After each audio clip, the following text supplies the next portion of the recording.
इस्लाम और मुसलमान हमेशा से ही वेस्टर्न मीडिया का टारगेट रहे हैं। इनके प्रोग्राम्स, टीवी सीरीज और फिल्मों में मुसलमानों को वैशी, गैर तहजीब याफ्ता और सफाक साबित करने की भरपूर कोशिश की जाती है। लेकिन क्या आप जानते हैं कि यूरोप की अपनी तारीख जंगी कैदियों और आम आवाम के खिलाफ शदीद तशद्दुद, जलाने, कत्ल, गारत, हत्ता के जंगों के दौरान इंसानी गोश्त खाने जैसे मकरूह जराइम से भरी पड़ी है। जब मुसलमानों का दुनिया में उरूज था और वो साइंस, मेडिकल और टेक्नोलॉजी के मैदान में तरक्की कर रहे थे, तो यूरोप इस कदर जंग ज़दा था कि उनकी एक जंग उस वक्त तक खत्म नहीं होती थी जब तक कि दूसरी शुरू नहीं हो जाती थी। लेकिन मामला सिर्फ जंगों की तादाद तक महदूद नहीं है, बल्कि जंगों के दौरानिये में भी रिकॉर्ड कायम किए गए। अपनी जंगी मुहिम्मात के दौरान यूरोपियंस ने अपनी मुखालिफों के खिलाफ तशद्दुद के ऐसे खौफनाक तरीके अपनाए जिसकी मिसाल इससे पहले इंसानी तारीख में नहीं मिलती। आपने इंसानी खून पीने वाले ड्रैकुला की कहानी तो सुनी होगी, लेकिन शायद आप ये नहीं जानते कि ये कहानी सलीबी फौज के एक कमांडर विलाद से मुतासिर थी।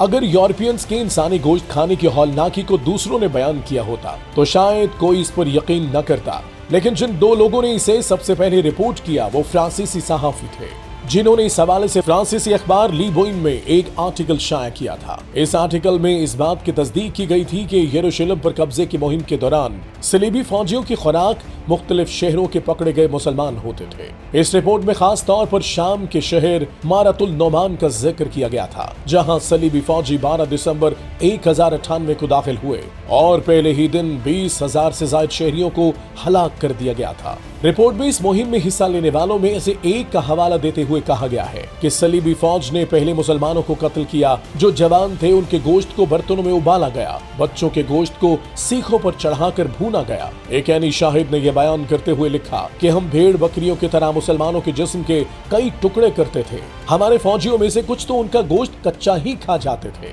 एक और फ्रांसीसी मैगजीन ली पॉइंट के मुताबिक यूरोप से हिंदुस्तान जाने वाले पहले बहरी जहाज के कमांडर पुर्तगाली वास्को डे गामा ने एक ऐसा कत्लेआम किया जो यूरोपी तारीख के स्याह तरीन चैप्टर्स में से एक है, जब उसने मक्का से आने वाले हुजाज कराम के जहाज को आग लगा दी, जिसमें औरतों और बच्चों समेत तकरीबन 400 लोग शहीद हुए थे। वास्को डे गामा के ये एक्ट ना तो इत्तेफाक था और ना ही गलती, बल्कि ये जानबूझकर पहले से सोचा गया था और पेशगी इल्म के साथ किया गया था, क्योंकि वो जानता था कि बहरी जहाज में सवार हुजाज कराम गैर मुसल्लह थे।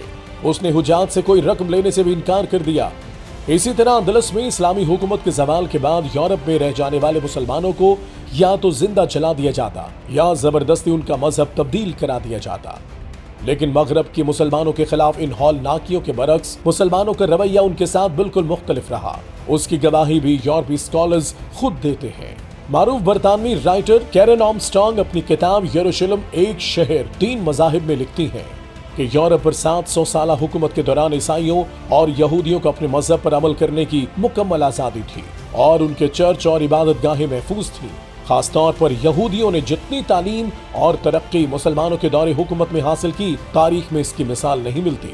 आज का यूरोप और अमेरिका जो अपने आप को पुरअमन, बाइखलाक और तहजीब का गहवारा कहता है, इस यूरोप को मुसलमानों ने ही उठने, बैठने, खाने पीने और रहने सहने के आदाब सिखाए, तहजीब के तौर तरीके और लिखना पढ़ना सिखाया और इस तरह एक वैश्विक कौम को जहालत से निकाला। आज अर्ज़ मुक़द्दस हो या इराक, लीबिया, शाम, सूडान या यमन, मगरबी ताकतों की तरफ से चुन चुन कर मुसलमान ममालिक को निशाना बनाया जा रहा है। इंसानी हुकूक की संगीन खिलाफ वर्जियां की जा रही हैं।